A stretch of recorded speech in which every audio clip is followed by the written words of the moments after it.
Hello student, स्वागत है आपका आईसीटी वर्चुअल क्लासेस में। मैं हूं कविता, आपकी साइंस टीचर। उम्मीद करती हूँ आप सभी अच्छे होंगे और स्वस्थ होंगे। तो क्लास हम यहाँ पर प्रैक्टिकल परफॉर्म कर रहे थे और हमारा जो एम था वो था प्लांट एंड एनिमल टिश्यू को स्टडी करना। प्रीवियस लेक्चर में आपने थ्योरी पोर्शन को यहाँ पर देखा है। आज जानेंगे वीडियो के माध्यम से कि कैसे आप अपने प्रैक्टिकल को परफॉर्म करेंगे।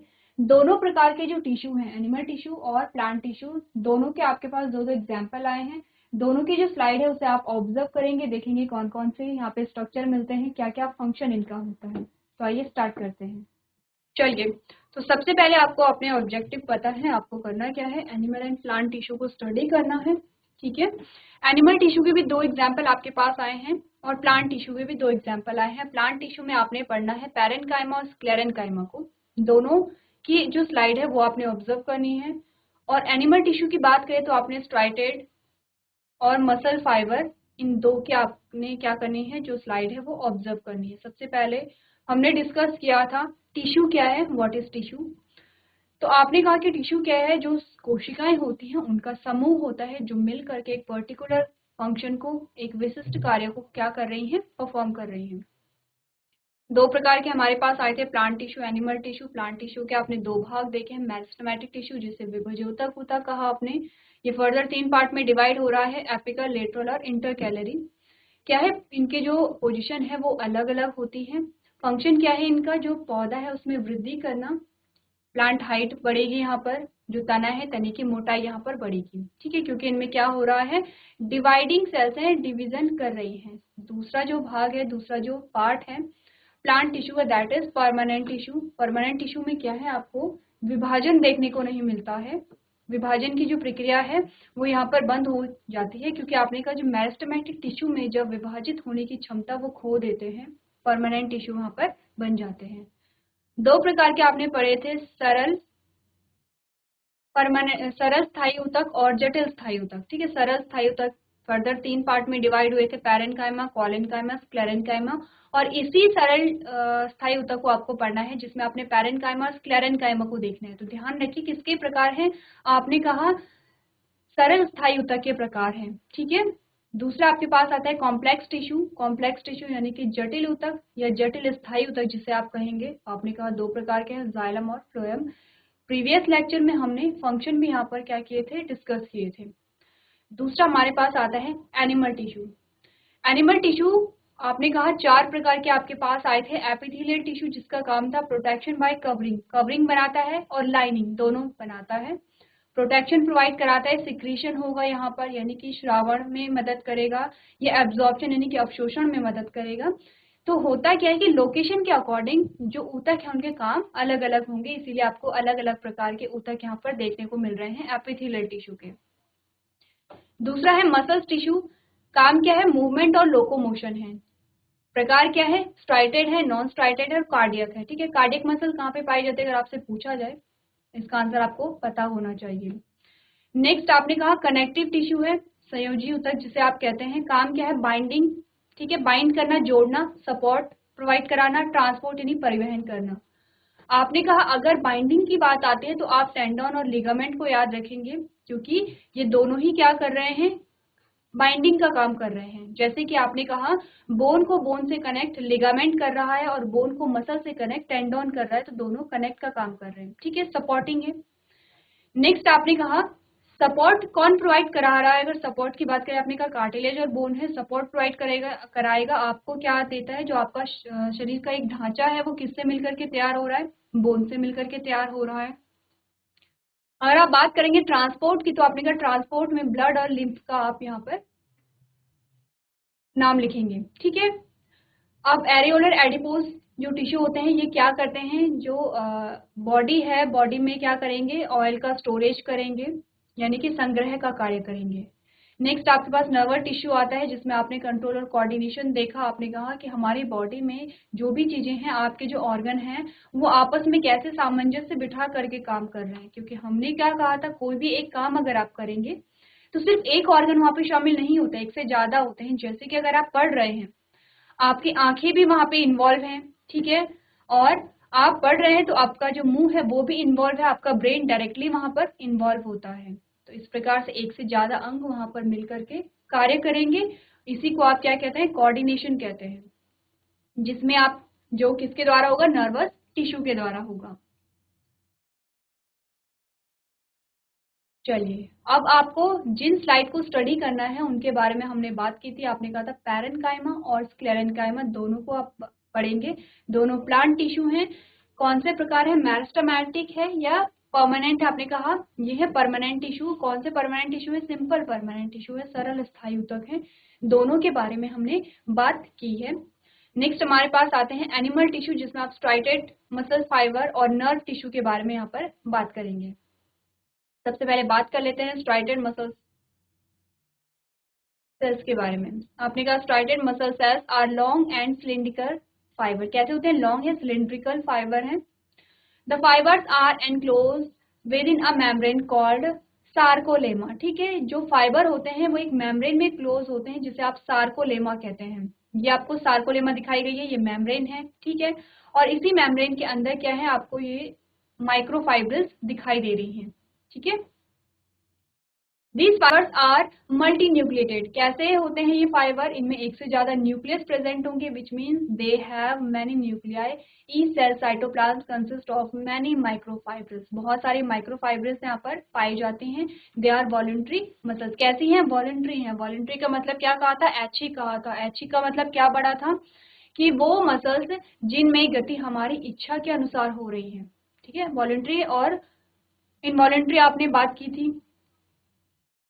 चलिए, अब बात करते हैं नर्वस टिश्यू की। तो यहाँ पर ये जो इमेज आपके पास आई है, ये है स्ट्राइटेड मसल्स। न्यूक्लियस आपको दिखाए गए हैं, बहुत सारे न्यूक्लियस आपको देखने को मिल जाएंगे यहाँ पर। ठीक है, एक यहाँ पर ये है, एक ये है। अब यहाँ पर बैंड होते हैं, लाइट बैंड, डार्क बैंड। क्या होते हैं लाइट बैंड और डार्क बैंड, जब आप डिटेल में पढ़ेंगे, जब आप चैप्टर पढ़ेंगे मसल्स का, मसल्स में आप देखते हैं कि बैंड पाए जाते हैं, प्रोटीन पाई जाती हैं, और यही जो बैंड और प्रोटीन होती हैं, यही मूवमेंट के लिए रिस्पॉन्सिबल होते हैं। कैसे मूवमेंट होगा, इनकी पोजीशन चेंज होगी। ध्यान दीजिए, लेंथ चेंज नहीं होती है, पोजीशन चेंज होगी, और उसी के द्वारा मूवमेंट पाया जाता है। ठीक है, नेक्स्ट आता है nerve tissue. The nervous tissue consist of a nerve cells and neuron. तो आपको पता है कि जो नर्वस टिश्यू है वो न्यूरॉन से मिलकर के बना होता है। न्यूरॉन, ये आपको जो इमेज दिखाई गई है, ये एक न्यूरॉन की इमेज आपको दिखाई गई है। इसी प्रकार से बहुत सारे जो न्यूरॉन होते हैं वो नर्वस टिश्यू का फॉर्मेशन करते हैं। अब इसकी संरचना के बारे में आपको बताया गया है। The large body of a nerve cell is called a cyton. ठीक है, which contain the cell nuclei. The cell body branch out from a dendron. Dendrons further branched out from the fiber called dendrites. There is also a single long fiber projecting from the cyton called axon. The neuron is the brain communicate with other nerve cells that reach throughout the body forming the को देखिए। ठीक है, image में आपको ये देखना है कि जो न्यूरॉन है, न्यूरॉन की संरचना कैसी है। आपने कहा जो सबसे ऊपरी भाग में आपको ये शाखाएं दिखाई दे रही हैं, इसे डेंड्राइट कहते हैं। डेंड्राइट यानी कि आपको बहुत सारी शाखाएं दिखाई दे रही हैं, लेकिन आप अगर आप यहाँ से देखेंगे तो यहाँ से भी आपको अलग अलग शाखाएं निकलती हुई दिखाई दे रही हैं, जिसे डेंड्रॉन कहते हैं। तो यानी डेंड्रॉन भी अलग अलग शाखाओं में विभाजित होता है, जिसे आप डेंड्राइट कहते हैं। ठीक है, डेंड्राइट किस पे लगे होंगे, डेंड्रॉन पे लगे होंगे, यानी कि एक न्यूरॉन में बहुत सारे डेंड्रॉन आपको दिखाई दे रहे हैं। डेंड्रॉन के बाद अगर आप जाएंगे, एक ब्रॉड एरिया आएगा जिसे आप सोमा कहते हैं या सेल बॉडी कहते हैं। ठीक है, सोमा या सेल बॉडी आप इसे कहते हैं, और सेल बॉडी में ही आपको न्यूक्लियस यहाँ पर दिखाई देता है।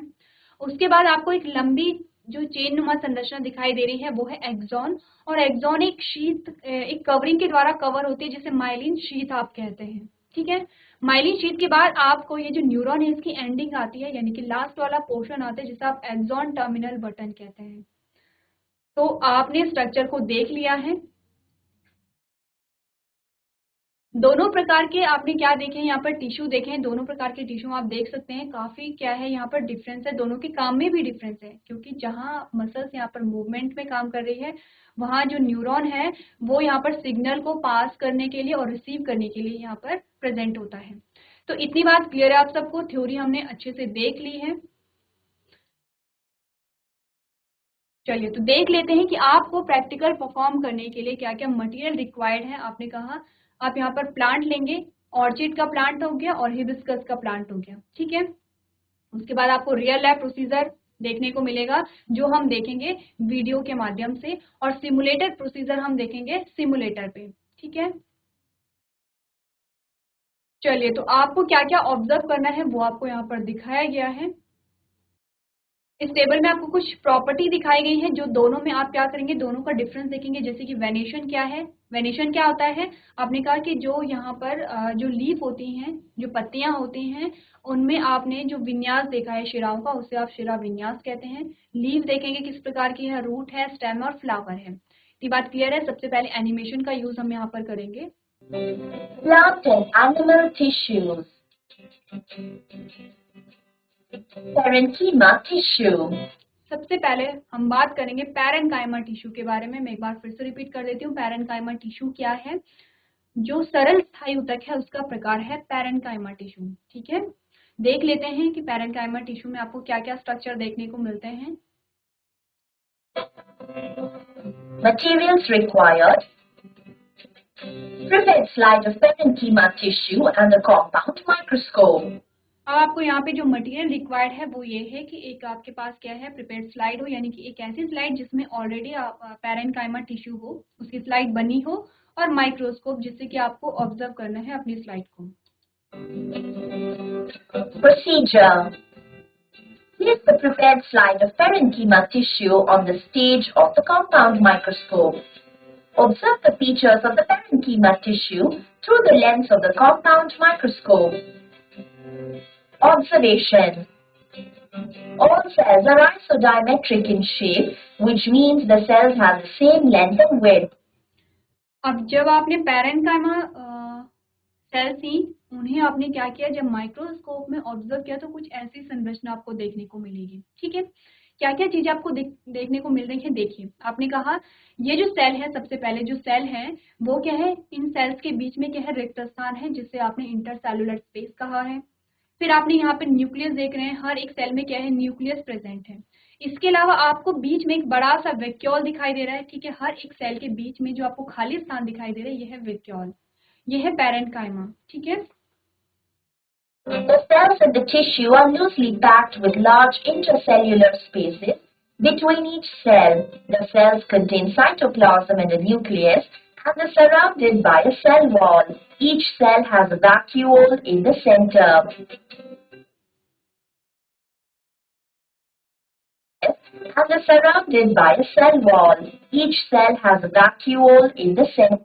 चलिए, अब आपको करना क्या है कि जब आप अपनी स्लाइड को ऑब्जर्व करते हैं तो जैसे ही आपको स्लाइड दिखाई दी है, वैसा ही क्या करते हैं, डायग्राम अपनी कॉपी में ड्रॉ करेंगे, डायग्राम बनाएंगे, और साथ साथ में आपको लिखना है ये जो लेबलिंग है, जैसे कि इंटरसेलुलर स्पेस कहाँ पे है अपने दिखाना है, न्यूक्लियस कहाँ पे वो आपने दिखाना है, सेल वॉल है, वैक्यूल है, साइटोप्लाज्म है, ये सारी चीजें आपको क्या करनी है, यहाँ पर दिखानी है।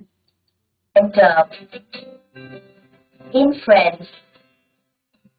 As the cells have a thin cell wall, are isodiametric in shape and have a large vacuole that is present in the cytoplasm, we can confirm that the tissue seen on the slide is a parenchyma tissue. चलिए, अब sclerenchyma को start करने से पहले parenchyma के बारे में हमने कुछ और चीजें यहाँ पर डिस्कस की थी। हमने कहा कि पैरेन्काइमा इस प्रकार से आपको क्या दिखाई दी, स्लाइड दिखाई दी।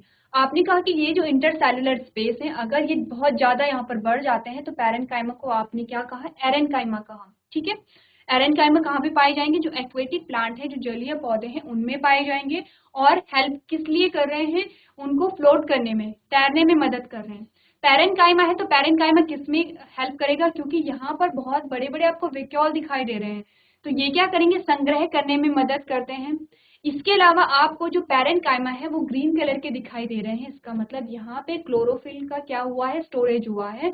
इस स्थिति में आप पैरेन्काइमा को क्लोरेन्काइमा कहेंगे, ठीक है। तो ये सारी चीजें आप साथ साथ में नोट करते रहेंगे। Parenchyma tissue. Sclerenchyma. Materials required. Prepared slide of sclerenchyma tissue and a compound microscope. Procedure. Place the prepared slide of the sclerenchyma tissue on the stage of the compound. अब देखिए इसमें जो मटेरियल है या फिर जो प्रोसीजर है वो कुछ ऐसा नहीं है जो कि आपको समझ नहीं आएगा, क्योंकि मटेरियल आपको गिवन है, आपको कुछ नहीं करना है। स्लाइड आपके पास है, माइक्रोस्कोप आपके पास है, प्रोसीजर में आप कर क्या रहे हैं, स्लाइड को ले रहे हैं और अपने माइक्रोस्कोप में एडजस्ट कर रहे हैं। ठीक है, सिर्फ इतना ही आपको प्रोसीजर में करना है। बाकी सारी चीजें आपको एनालाइज करनी है अपनी स्लाइड को देखने के बाद कि आपको कैसा स्ट्रक्चर यहाँ पर देखने को मिला है।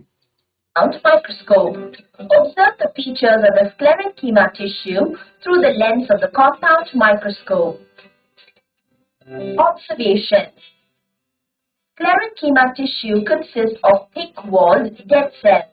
These cells are long, narrow, and have hard and extremely thick secondary walls due to uniform distribution of lignin.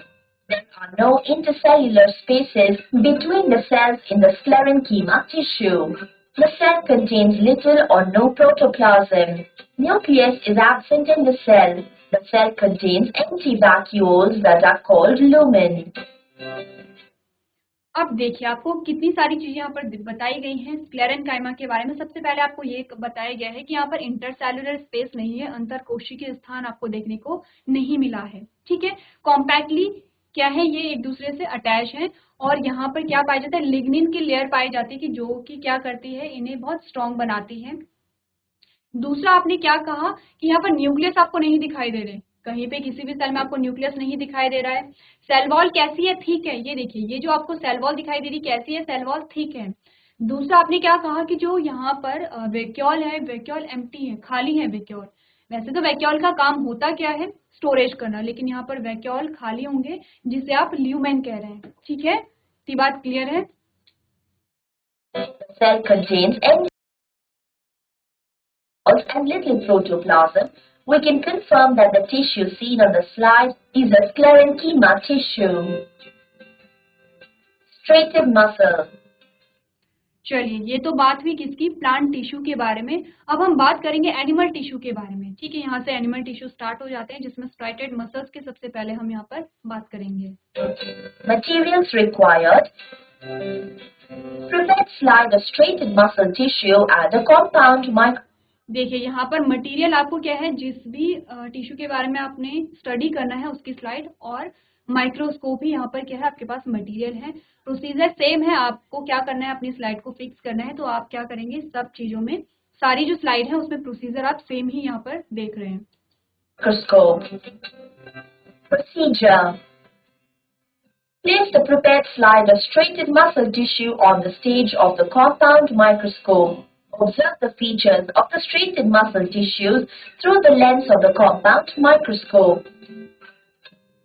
Observations. The striated muscle cells are very long and have cylindrical fibers. The fibers are enclosed within a membrane called sarcolemma. These fibers are nucleated, which means they have many nuclei. Each cell cytoplasm consists of many myofibrils.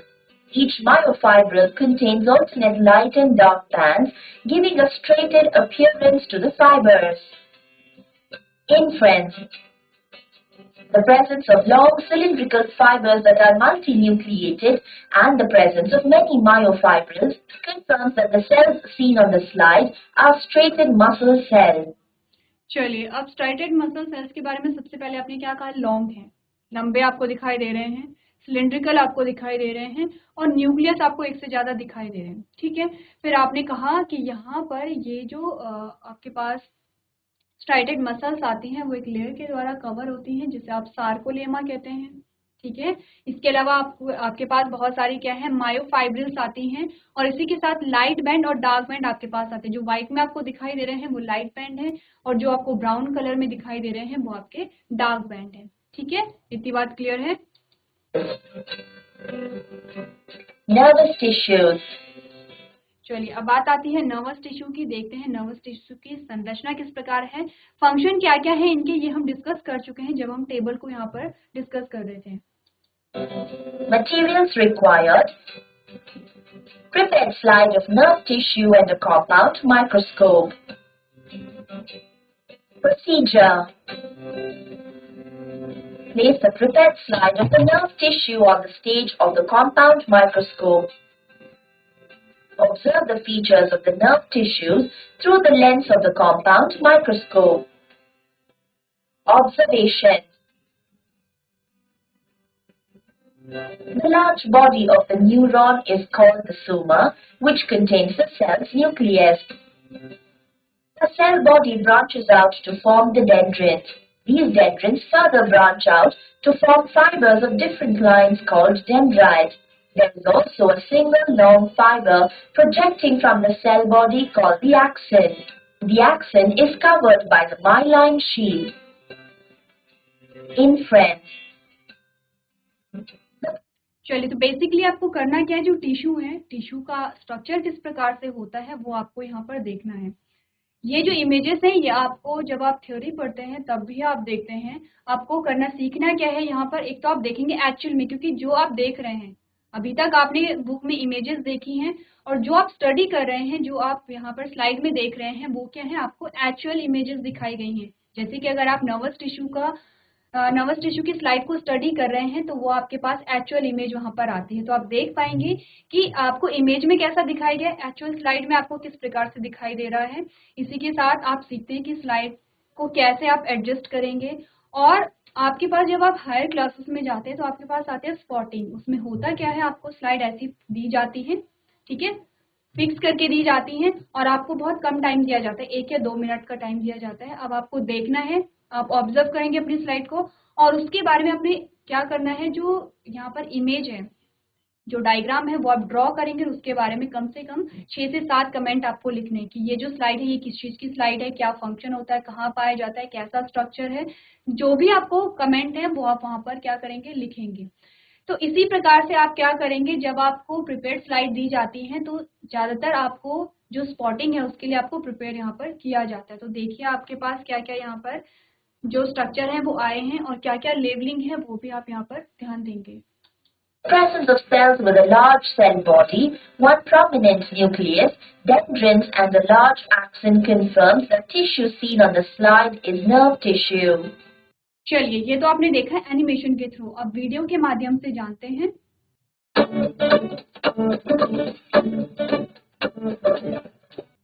Similar structure and function. Animals and muscle cells form muscle tissue. अब आपको कहा जा रहा है कि यहाँ पर एक ही प्रकार की जो सेल्स होती हैं वो मिलकर के ऊतक बनाती हैं, जैसे कि मसल्स जो सेल्स हैं वो क्या बनाएंगी, मसल टिश्यू बनाएंगी। यही आपको यहाँ पर समझाया जा रहा है।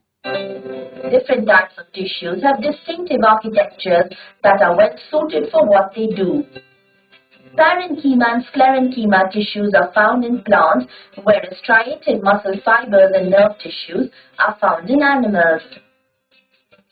To identify parenchyma and sclerenchyma tissues in plants. Slide होती है वो दिखाई देती है, ये आपकी स्लाइड है, ये आपका क्या है, ऑब्जेक्ट है। यहाँ पर Adjust the mirror of the microscope carefully until the image you see has maximum clarity. Observe the permanent slide of the parenchyma tissue under the low power lens and then under the high power lens of the compound microscope. Move the slide very slowly back and forth to identify the different parts of the parenchyma tissue. Repeat the same procedure for the permanent slide of the sclerenchyma tissue. Observations. Cells. ये तो बात है आपकी कि आपके पास material क्या आया है, प्रोसीजर क्या आया है, जो कि आप एनिमेशन में देख चुके हैं। अब आप देखें, जब आप रियल लैब में ये जो प्रैक्टिकल है वो देखेंगे, अपनी स्लाइड को ऑब्जर्व करेंगे तो आपके पास किस प्रकार की इमेजेस आती हैं। तो देखिए ध्यान से। Numerous cells. We can observe that cells are isodiametric, which means they have the same length and width. ठीक है, ये आपको सेल्स दिखाई दे रही है, ये अलग अलग सेल हैं। ये आपको जो ब्लैक कलर में दिखाई दे रहा है ये सेल बॉल होगी और ये सेल है। These are loosely packed cells, so large intercellular spaces. अब देखिए, जो आपको कलरफुल एरिया दिखाई दे रहे हैं यहाँ पर पर्पल में, वो है इंटरसेलुलर स्पेस, यानी कि जो अंतर कोशिकीय स्थान होते हैं। ठीक है, Are found in this tissue. Intercellular means between or among cells. The cells consist of peripheral cytoplasm and a prominent nucleus that is surrounded by a thin cell wall. Each cell has a large vacuole at the center. These cells help in photosynthesis, storage and keep aquatic plants afloat. चलिए अब देखिए यहाँ पर आपको बहुत अच्छा explanation दिया गया है। आपने देखा कि किस प्रकार से आपको जो अलग अलग पार्ट्स हैं वो कलरफुल तरीके से दिखाए गए हैं। अगर फोटोसिंथेसिस पैरेन्काइमा फोटोसिंथेसिस कर रहा है तो वो है क्लोरेन्काइमा। अगर पैरेन्काइमा स्टोरेज का काम करे तो वो पैरेन्काइमा ही है, और अगर पैरेन्काइमा जो पौधे हैं उन्हें फ्लोट करने में मदद कर रहा है तो वो एरेन्काइमा है। ये बात हम पहले भी डिस्कस कर चुके हैं, ठीक है। तीनों पैरेन्काइमा के ही प्रकार हैं, ठीक है। ये है आपका क्लोरेन्काइमा, पैरेन्काइमा और एरेन्काइमा। Sclerenchyma cells. We can observe that the sclerenchyma tissue consists of thick-walled dead cells. किससे मिलकर बना होता है? थिक सेल है, और ध्यान रखिए डेड सेल से मिलकर के यहाँ पर बना होगा। Sclerenchyma cells can be divided into two types, fibers and scleriae. We can observe that the sclerenchyma fibers are elongated and narrow with pointed ends. आपको क्या बताया गया है कि पॉइंट से जो एंड होते हैं कैसे हैं? पॉइंटेड हैं, और बीच में आपको ब्रॉड एरिया यहाँ पर दिखाया गया है। The adjacent fibers have oblique pits. There is very little or no protoplasm. The nucleus is absent in the cell. Vacuoles are empty and are called lumen. These cells provide mechanical strength to the plant. अब जो sclerenchyma है function क्या है उसका? Mechanical support provide कराना है, क्योंकि क्या है डेड सेल से मिलके बनी है, ठीक है। क्योंकि यहाँ पे लिग्निन भी आपको देखने को मिल रहा है, तो क्या करेंगे? ये सपोर्ट को प्रोवाइड कराते हैं। To identify striated muscle fibers in nerve cells in animals. Materials required. We will require permanent slides of striated muscle fibers, nerve cells and a compound microscope. Procedure. Take the permanent slide of the striated muscle fibers and place it on the stage of the compound microscope. Observe the permanent slide of the striated muscle fibers under the low power lens. देखिए अब यहाँ पर आपको दिखाया गया striated muscles actual में दिखाई किस प्रकार की देती हैं। ये हैं आपको दिखाई दे रही हैं, लॉन्ग है, सिलेंड्रिकल है, और आप देख रहे हैं कि काफी सारे न्यूक्लियस आपको यहाँ पर देखने को मिलेंगे। And then under the high power lens of the compound microscope. अब देखिए यहाँ पर आपको लाइट बैंड और डार्क बैंड भी यहाँ पर दिखाई देंगे, ठीक है। Repeat the same procedure for the permanent slide of the nerve cells. Observation.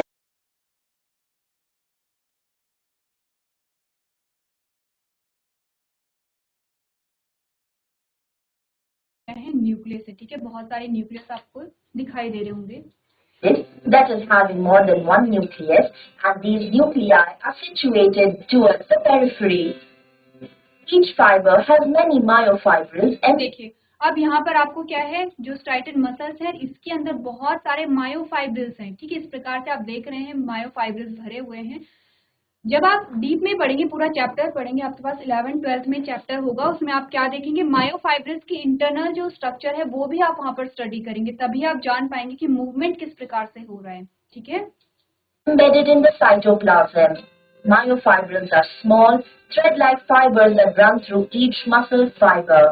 All these myofibrils are present characteristic alternate light and dark bands, giving these fibers its striated or striped appearance. Nerve cells. As observed, a nerve cell has a large body called cytoplasm. चलिए ये है आपकी जो nerve cell है उसकी जो slide है वो आप इस प्रकार से ऑब्जर्व करेंगे। देखिए जो आपने इमेज देखी थी और जो आपको यहाँ पे दिखाई दे रहा है काफी कुछ डिफरेंस यहाँ पर है, इसीलिए आपको करना क्या है, जो आपकी एक्चुअल जो स्लाइड होती है वो आपको ऑब्जर्व करनी होती है। तो देखिए अलग अलग पार्ट्स और लेबलिंग किस प्रकार से की गई है। That contains a prominent nucleus. The cytin has cytoplasmic projections called dendrins. A dendrin is a short, branched, thread-like extension of a nerve cell which conducts impulses towards the cell body. The dendron further branches out to form fibers of different lines called dendrites. One of the dendrons is long and is called the axon. The axons are covered with myelin sheath.